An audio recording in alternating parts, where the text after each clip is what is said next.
उत्तराखंड में विधानसभा चुनाव खत्म होने के बाद अब बीजेपी नेता चुनाव प्रचार के लिए उत्तर प्रदेश की राह पकड़ेंगे। मुख्यमंत्री पुष्कर सिंह धामी बतौर स्टार प्रचारक उत्तर प्रदेश के दौरे पर जाएंगे और बीजेपी प्रदेश प्रवक्ता विनय गोयल ने इस विषय में कहा है कि पार्टी ने यूपी में चुनाव ड्यूटी के मद्देनजर कार्यकर्ताओं की सूची केंद्रीय नेतृत्व को भेजी थी और कार्यक्रम तय होने के बाद ये टीम प्रदेश महामंत्री संगठन अजय कुमार और प्रदेश महामंत्री कुलदीप कुमार के नेतृत्व में यूपी जाएगी।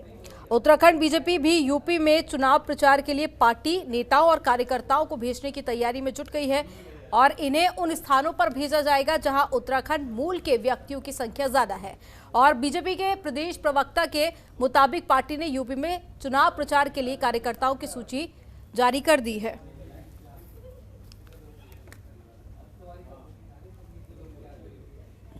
चुनाव लोकतंत्र में सबसे बड़ा उत्सव होते हैं और इसमें भारतीय जनता पार्टी पूरे परिवार की तरह से काम करती है और अपने परिवार के सभी कार्यकर्ताओं के साथ पूरे मनोयोग से इसमें भाग लेती है। उत्तराखंड में हमारे चुनाव संपन्न हो चुके हैं जो कि भारतीय जनता पार्टी भारी बहुमत से जीतने जा रही है। अब हमारे कार्यकर्ता अपने पड़ोसी राज्य उत्तर प्रदेश में जहाँ के अगले कुछ चरणों में चुनाव होने हैं वहाँ भी अपने जो अनुभव हैं और जो अपनी योग्यता है उसका लाभ देने के लिए पड़ोसी राज्य में जाएंगे।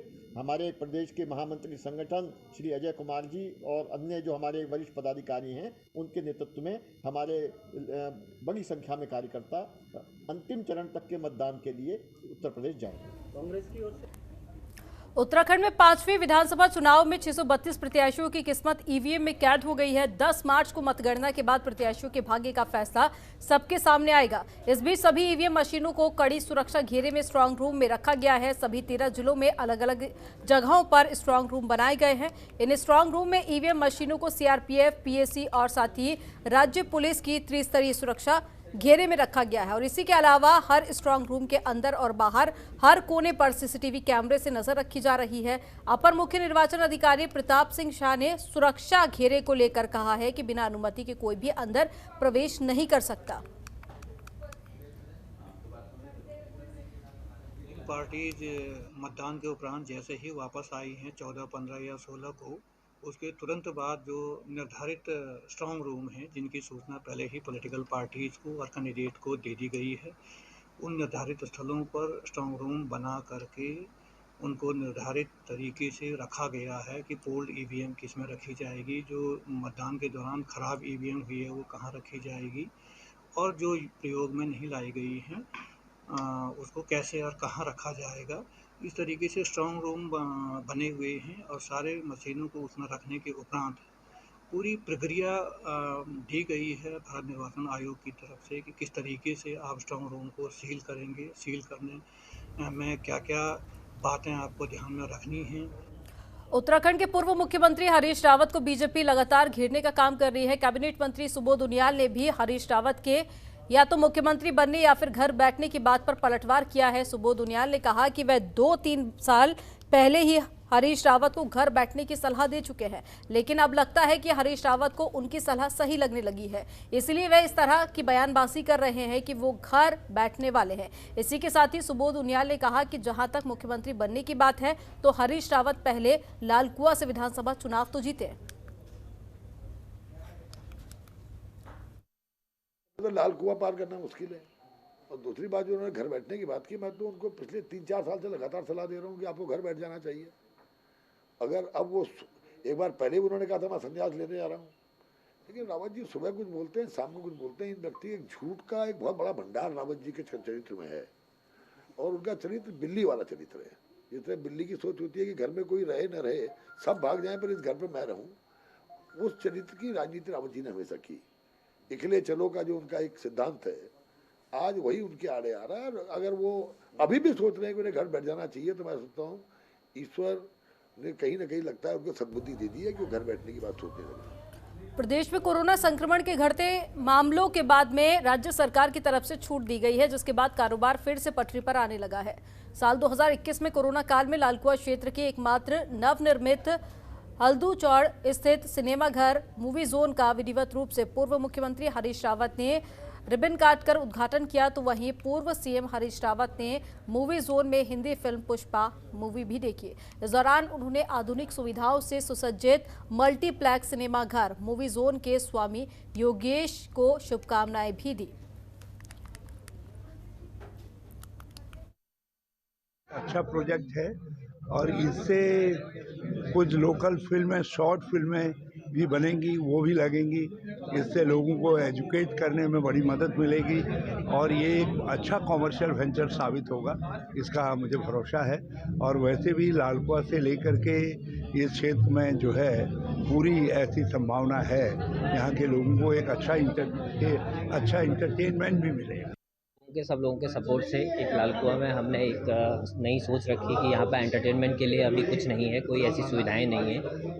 धीरे धीरे आप देख रहे हैं कि ज़मीनें हमारी यहाँ पर बिकती जा रही हैं, प्लेग्राउंड नहीं है, कुछ नहीं है, तो एंटरटेनमेंट के लिए यहाँ पर कोई ऐसी चीज़ नहीं है। और दूसरा कि रोज़मर्रा वाली ज़िंदगी में लोगों को क्या इतनी थकान है, सब स्ट्रेस है, इसको दूर करने के लिए हमने एक एंटरटेनमेंट के लिए ये चीज़ें सोची, जिससे कि लोगों को अपना 2 घंटे या 3 घंटे जो भी समय है अपना एक्सपेंड करेंगे। फैमिली जिधर उधर आउटिंग के लिए बहुत दूर यहाँ जाती थी, तो उस पर हमारा एक ये रहा कि इस एरिया में हम एक अपना मल्टीप्लेक्स ओपन करें। उत्तराखंड विधानसभा चुनाव 2022 कई मायनों में खास है। इस चुनाव में कई दिग्गज नेताओं का राजनीतिक भविष्य दांव पर लगा हुआ है, तो कई प्रत्याशी पहली बार चुनाव में अपनी किस्मत आजमा रहे हैं। इसी कड़ी में लैंसडाउन विधानसभा सीट से पूर्व मंत्री हरक सिंह रावत की बहू और कांग्रेस प्रत्याशी अनुकृति की भी किस्मत दांव पर लगी हुई है। हालांकि चुनाव का परिणाम तो 10 मार्च को आने वाला है, लेकिन अनुकृति की जीत हार से न केवल अनुकृति का भविष्य तय होगा, बल्कि पूर्व मंत्री हरक सिंह रावत के राजनीतिक भविष्य को लेकर भी तमाम अटकलों पर विराम लगेगा। हालांकि अनुकृति ने पहाड़ की महिलाओं के लिए कार्य करने की इच्छा जाहिर की है और अनुकृति का कहना है कि भले ही उन्हें चुनाव में कम समय मिला हो, लेकिन उन्हें पूरा भरोसा है कि जनता ने इस बार परिवर्तन के लिए वोट दिया है। बहुत अच्छा एक्सपीरियंस रहा। बहुत लंबा समय नहीं मिला, लेकिन क्योंकि लैंसडाउन, मैंने जिस तरीके से हमेशा कहा कि लैंसडाउन एक राजनीतिक विधानसभा के रूप में नहीं बल्कि मेरा घर है। लैंसडाउन में मेरे परिवार के लोग हैं, लैंसडाउन मेरा एक परिवार है। और इस समय जब मुझे ये मौका मिला था कि मैं आज अपने परिवार के लिए खड़ी हो पाऊँ, उनके साथ जो 10 सालों से जो अन्याय हो रहा है, जिस अंधकार में लैंसडाउन विधानसभा की जनता है, अगर उससे बाहर निकालने का ये सौभाग्य अगर उनकी बेटी को मिलता है, मैं सोचती हूँ कि मेरे लिए एक बहुत सौभाग्य की बात थी। और मैंने देखा है, मैंने फील किया है उस अंडर करंट को, मैंने लोगों के अंदर फील किया कि किस तरीके से 10 साल से उनकी आवाज़ को दबा के वहाँ रखा गया है। और इस समय लैंसडाउन के लोगों ने मन बनाया था कि परिवर्तन होगा, बदलाव होगा, विकास होगा। उत्तराखंड के एडीजी इंटेलिजेंस संजय गुंज्याल जल्द ही बीएसएफ में महानिरीक्षक के रूप में अपना पदभार ग्रहण करेंगे। संजय गुंज्याल को केंद्रीय गृह मंत्रालय ने 5 साल की अवधि के लिए प्रतिनियुक्ति के आधार पर सीमा सुरक्षा बल के महानिरीक्षक के रूप में नियुक्त किया है। संजय गुंज्याल 1997 बैच के आईपीएस अधिकारी हैं और इस संबंध में केंद्रीय गृह मंत्रालय ने आदेश भी जारी कर दिया है। गृह मंत्रालय के अंडर सेक्रेटरी संजीव कुमार की तरफ से उत्तराखंड सरकार को आधिकारिक पत्र जारी कर आग्रह किया गया है कि जल्द से जल्द आईपीएस संजय गुंज्याल को राज्य की सेवाओं से कार्य मुक्त कर बीएसएफ सेवाओं के नए असाइनमेंट के लिए केंद्र में भेजा जाए। आपको बता दें कि उत्तराखंड पुलिस विभाग में तैनात आईपीएस संजय गुंज्याल साल 1997 बैच के आईपीएस अधिकारी हैं।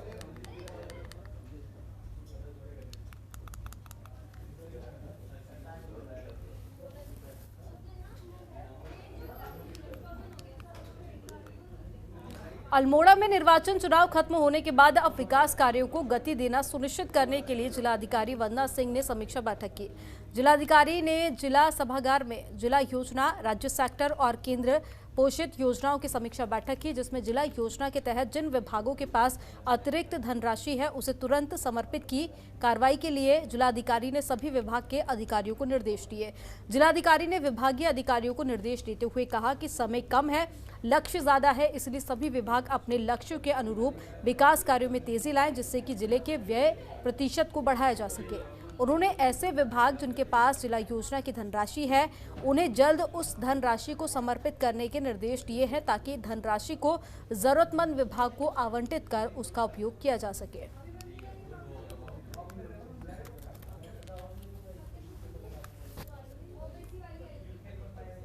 उत्तराखंड विधानसभा चुनाव के लिए मतदान होने के बाद जहां एक और नेता राजनीतिक गुड़ा भाग में लगे हैं, तो वहीं अधिकारी कर्मचारी भी अपना मनोरंजन कर रहे हैं, जिसके लिए अधिकारी कर्मचारी अंतर सचिवालय T20 क्रिकेट टूर्नामेंट का आयोजन किया जा रहा है और इस टूर्नामेंट का समापन 28 फरवरी को होगा। इस अंतर सचिवालय T20 टूर्नामेंट में कुल 9 सीटें प्रतिभाग कर रहे हैं। आपको बता दें कि टूर्नामेंट की शुरुआत टूर्नामेंट के अध्यक्ष अनिल जोशी ने की और इस मौके पर अनिल जोशी समेत तमाम अधिकारी कर्मचारी मौजूद रहे और इसी के साथ ही टूर्नामेंट की शुरुआत करने से पहले जोशी ने राज्य आंदोलनकारी और समीक्षा अधिकारी रहे स्वर्गीय संदीप मोहन चमोला को श्रद्धांजलि दी। आपको बता दें कि कोरोना महामारी के दौरान चमोला की मृत्यु हो गई थी, जिसकी स्मृति में ये टूर्नामेंट किया जा रहा है।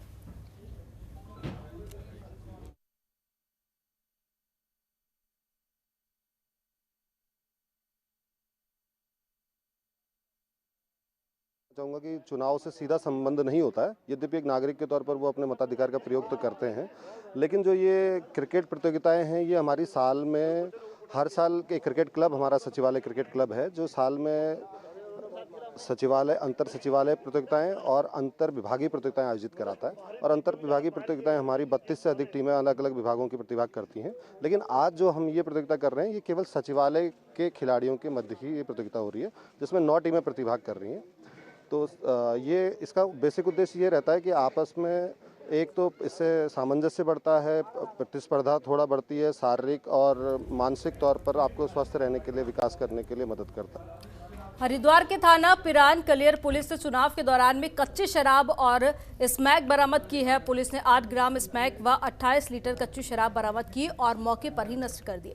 आपको बता दें कि कलियर पुलिस ने कई स्थानों पर छापामार कार्रवाई की, जिसके दौरान कच्ची शराब और स्मैक बरामद की गई है।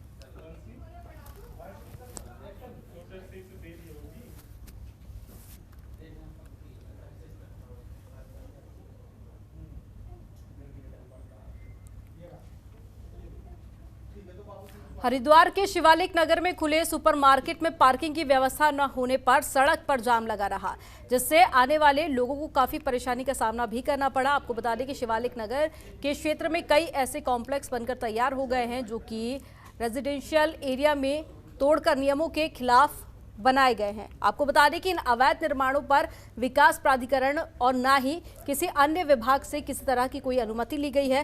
तेज गति से क्षेत्र में हो रहे निर्माण कार्यों की अनदेखी सरकारी महकमे पर भी कई सारे सवालिया निशान खड़े कर रही है।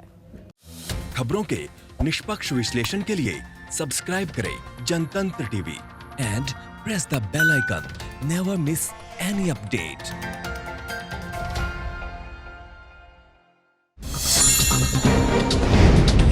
डाउनलोड कीजिए जनतंत्र टीवी ऐप को, जो कि अवेलेबल है गूगल प्ले और ऐप स्टोर पर। अधिक जानकारी के लिए अभी डाउनलोड करें।